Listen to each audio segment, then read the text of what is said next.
Hey everyone, and welcome to the Creative Financing Podcast. I'm Nicole Kamanjian. I'm here with Cody Richard and the host of this show, Jeff Rappaport. This is episode 219, and today we're going to be going over deals that we are currently working on. While listening to this episode, if you guys have questions, please head over to the Creative Financing Facebook group. If you're not part of the community, just search the Creative Financing Podcast in Facebook and ask to join. In that community, we're going to be having a live session on the second Thursday of every month. So bring your questions so Jeff can answer them. If you're watching this on YouTube, you can ask your questions in the comments below. If you get value from this episode, please like, share, and subscribe to the show. We also want your feedback, so please rate and review wherever you listen. Awesome. Thank you. How are both of you today? Doing Good. Pretty good. How about yourself? I'm doing well. So I thought today what we would do is look at some deals in different ways. So some deals that maybe is more creative when we're selling, some more creative when we're buying, and just go through them and kind of analyze them, why we're doing what we're doing. You guys can kind of ask some questions, and I think it'll be good for our listeners. You guys on board? Sounds good to me. All right. So we just bought a couple of houses. We just put them on the market, and we've actually talked about these two properties before, but now we're starting to market them and see what we're going to get. So these were both, and they're very similar. They're in two different markets, though. One's in Pennsylvania, one's in Illinois, and we bought them both for about $33,000 cash, and we are now going to sell them for, one is at $63,000 and one is at $70,000. We are going to sell them on terms. That is the goal, and they probably are worth, one's probably worth, they're probably both worth right between 60 or low 60s. And did you put any work into these? So one of them, all we did is mow the lawn and clean it, and that's all we're going to do. The other one needs some work, but we're going to try not to do any of it. So we're going to try to sell it as is. And that's why one is at 63 and one's at 70. The down payment that we're expecting, minimum is 10%, but we would like to see $10,000 on these just because they're such low price ranged houses. And what the goal will be is that because they are so low priced and they would rent so well, so both of them would rent for $825, $850 a month. And to get to that payment, we not only do we charge like 9.9% interest, but we have to amortize it over like 10 years. And so I can do that where we can get a higher payment, or I could amortize it over longer and get a lower payment. So I've got some flexibility. I've paid cash for these properties, but I could go borrow. I could get some private money on them if I would like, and I still may. I haven't decided yet, but I thought I would we'll see where this goes. And if I wanted to, I could just do interest only payments of a couple $100 basically a month, and I would have $0 out of pocket. Or I might be able to get as much as cash flow. I might get as much as like $750 a month, and without any payment. So I'm trying to figure out where to go with this, and I'm going to let the market kind of determine it. So, but here's the point that I want to make is that there are markets all over the country that are really good cash flowing markets. And we don't have any kind of, do you guys know of any place in the state of Utah where you can buy a property for $100,000 or less? in any city. Not unless there's 10 people living there. Yeah. And I still don't think you would get it for 100 grand or less, right? So there's nothing like that in our market. And certainly if you found something that would rent or you could buy for 100 grand, it would not rent for $1,500 a month, right? Not a chance. So there are markets out there that work, and but we did not target these markets. We generated leads, and we did some research, and we found that these markets kind of work. One of them is just outside of Pittsburgh, and the other one is actually near St. Louis, but it's in Illinois. So so we generated these leads, they came to us, and we did some due diligence. And right away, one of the things that I tell all of our students is that, run the rents, find out what something will rent for. And when you all of a sudden see that something will rent for $800 to $850, and their asking price, well, I think one of them was like 45 and the other one was probably low 40s. And one of them took a while to get to that point that they wanted too much. That was the one that needed work. And but they ended up coming back. They had a sale that fell through. And so even though we paid cash, we're now going to use it. We're going to sell these properties creatively going forward. I have a Yeah. question, Jeff, Go really ahead. quick. So like when we go through deals, right? Like in our past episodes and stuff, we talk about exit strategies. So this sounds like it's going to be like an owner occupant, Yes. right? Yep. So how would you go about finding that buyer? Is like when you're selling on terms, like I don't assume that you're going to be selling it on the MLS, right? Or No, at least not initially. And okay. so we have like a process that we're going to go through. So the process is, for the first 7 to 10 days, we're going to try to market it on our own. And we'll go on Zillow, Craigslist, and Facebook Marketplace, and maybe any kind of Facebook group that's in those areas, like a trade or barter type group, anything that would be more geographic, that's in that area. And basically our ads are all the same. No bank qualifying, owner of finance, must have a down payment, and then a quick description of the property, and that. So we'll see what kind of interest there is in the next week. And if we're not getting enough interest, then we will now actually either look up in like Batch Leads or PropStream. We'll look for sales that have occurred even on Zillow and in that area in the last, let's say, 90 days. And we will track those realtors, and we will contact those realtors in that area and start talking to them if they have any buyers that maybe can't qualify, and we'll offer to pay them either a fee or a commission or whatever the case may be. That's not really the route we'd like to go, but that's the next step. And then the third step would be is that, okay, well, really, no matter what, maybe we don't get enough buyers, we don't like our applicants, we don't get enough money down, we don't get people that are willing to pay the payment that we want, which I would find very unusual. But if that were the case, I mean, we could lease option it, we could rent it, we could go put some private financing on it and rent it, lease option it, sell it. We probably bought it cheap enough we could just turn around and sell it and outright, but that's not going to be the case. The only way we're doing that is if I don't really want to be in that area.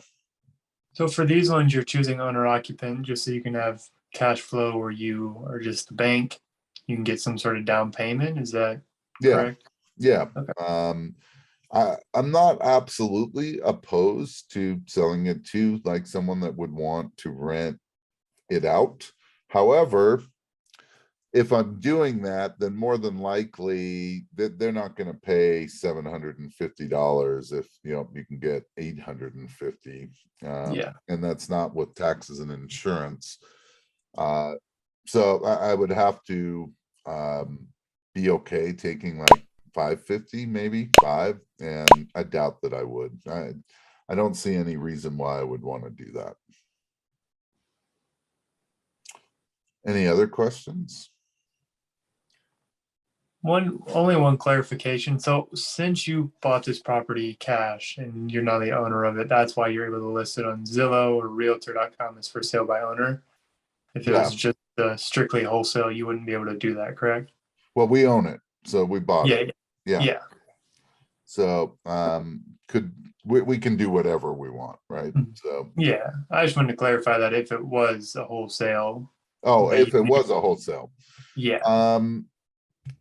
So if we had bought it on terms, then we probably could have worked something out. But both of them were kind of in a rush, and we certainly have a plan where if we're working out terms with the seller, sometimes we go back to the seller and say, look, we're not going to be the owner. It's not going to work for us. And but we're going to go find that person that's going to live in it, the owner occupant, and we'll do all the work. We'll find them. We'll do the background check, the credit check. We may even do the underwriting, get an RMLO involved in the whole process. And then we'll place them. Actually, it's interesting that you bring this up because I just had a seller call me in the last week that I haven't talked to in 4 years. We bought two of his properties that were rentals, and he wanted top price back then, and he actually even wanted a good interest rate, and it was a wrap. He had small mortgages on both of them, and we sold them to one. Was actually, they're both investors, but we sold them as if we were selling them to owner occupants for sure. One of them actually had someone, I think it was like an ex-wife, maybe an ex-wife and a child, so that he was buying it for them. And the other, I think, has just been renting it. And to be honest, I don't love this strategy because there was really like no cash flow, but the appreciation in the last 4 years on that property is significant. And both of them have done just fine. And the seller was calling me because he thought that one had already refinanced, the other one, his term was up next month, and he was behind 2 payments. And I said, I find that hard to believe. And I told him, first and foremost, call him directly and find out. And it was a servicing issue. It had nothing to do with him, which I thought, and he was already in the process of getting refinanced, and there's no way he was going to leave that. And I told the seller, I told him when we did this for him, and I told him again when he called, we're happy to get back involved. Wouldn't you both want to get back involved? On if he's like, oh, I don't want to deal with this, just get me paid off, I'd be like, no problem, happy to do it. Yeah, with the appreciation and everything. Yeah, the down payment that he already got, and the principal pay down, and whatever else. I'm happy to get back involved. If so far no one's let me do that. They've all been like, no, why would I do that? So just tell me what to go do. But I always tell them that I'm happy to do it. So that there are a couple of different ways that we could do it, but that would be more like wholesaling the terms, right? Where we're looking at, we're not going to stay in the middle. We're not going to buy it first. We're just basically arbitraging the down payment. We're getting a better down payment than we're offering the seller, and all the rest of the terms we're passing on to the owner occupant. Does that make sense? Yeah. Good. And I would tell you that on both of the deals that we're doing right now, that we approach them, we ask them to take terms, and but in terms on something like, you know, a $30,000 house might be, well, we'll pay you $300 a month until it's paid off. Something like that will give you a little money up front and pay it off that way, which would have been ideal, but they both needed the money to go somewhere else to go do. They were both moving out of the state, so even cash still made sense in this particular case. And if you don't have the cash, that's all right. You could easily borrow this money and show someone why it's a good deal for them. Nicole, does this make sense to you? Yeah, definitely. The thing that I like to point out is that, you know, worst case scenario really in this case is that if I borrow the private money and I have zero of my own dollars in it, I'm not getting any kind of loan, not to buy, not to sell, right? And I'm not going to even own the property any longer. So I'm not going to deal with any property management. And we just talked about that, Nicole. That can be a problem. Yep. I'm not going to deal with any vacancy, no maintenance, no repairs. I don't even really need to be that worried about the particular areas, right? Because if I don't own it, I really don't need to worry too much about it. And I will collect a cash flow of over $500 a month and maybe over $700 a month on that kind of property. To get that kind of cash flow in other situations would mean that I'd probably have to put down a significant amount of money, more than I even did for paying this off, and sign on the dotted line for a loan, and still would be potentially, you know, struggling to get that kind of cash flow. So that's why I like to create these financing terms, because once it's done, I'm done, right? I don't need to worry about this anymore. And I don't care if it lasts for 10 years or it goes 20 years or 30 years, whatever it is. And we can offer housing to people that normally could not get housing. And it is like a tough market out there now. Well, it has been for a while, but even rent is super expensive. So, you know, if someone can't qualify, but you're allowing them to through terms, I think that's a good thing. Well, think about it this way: if they were to rent this property, they would be paying $850 a month. To buy it, they're probably going to be pretty close to $850 a month with taxes and insurance. And you know, they had to come with a down payment, but they now own this property, and they don't need to qualify for any loan. And granted, you know, their interest rate's super high, but does it really matter? Interest rates are already going up, and someone that can't qualify or doesn't have a social security number or something that they can, you know, somehow, some point qualify for a loan, this is the only way that they can buy. And I'm happy to see if we can help them in that way. And it's good cash flow for us. Make sense? Yep. Yeah, it's a good approach. So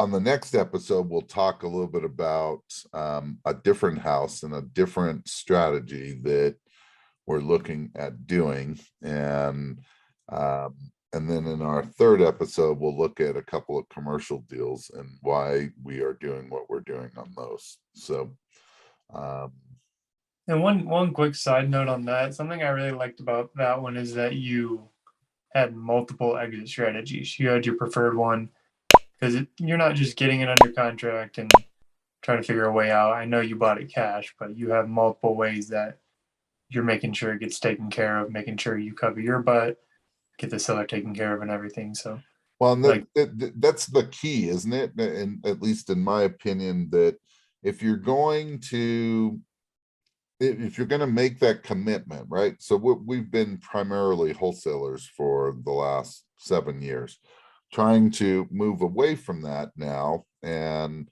so if we're going to commit, whether it's my funds or it's borrowed funds or it's hard money or whatever the case may be, we're on the hook, right? That we're agreeing to pay that back, or we're agreeing to, it's hard-earned dollars that we have in our account. That I want to know, how do I lose here? Whenever you write a check, you're at risk of losing. And so the more possibilities, the more alternatives you have, the less likely you're going to lose, right? That's why I don't love rehabbing. It's like you have one exit, right? And you could create this really nice property, but maybe you were wrong on your ARV. Maybe you were wrong on estimating your repairs. Maybe you were wrong that the market would stay hot and people would still be interested in a certain price range. Now you kind of get stuck, right? Now you got to look at other alternatives that aren't very good, like maybe financing it yourself and now figuring out what to do with it, rather than, hey, worst case scenario here is I have to rent it.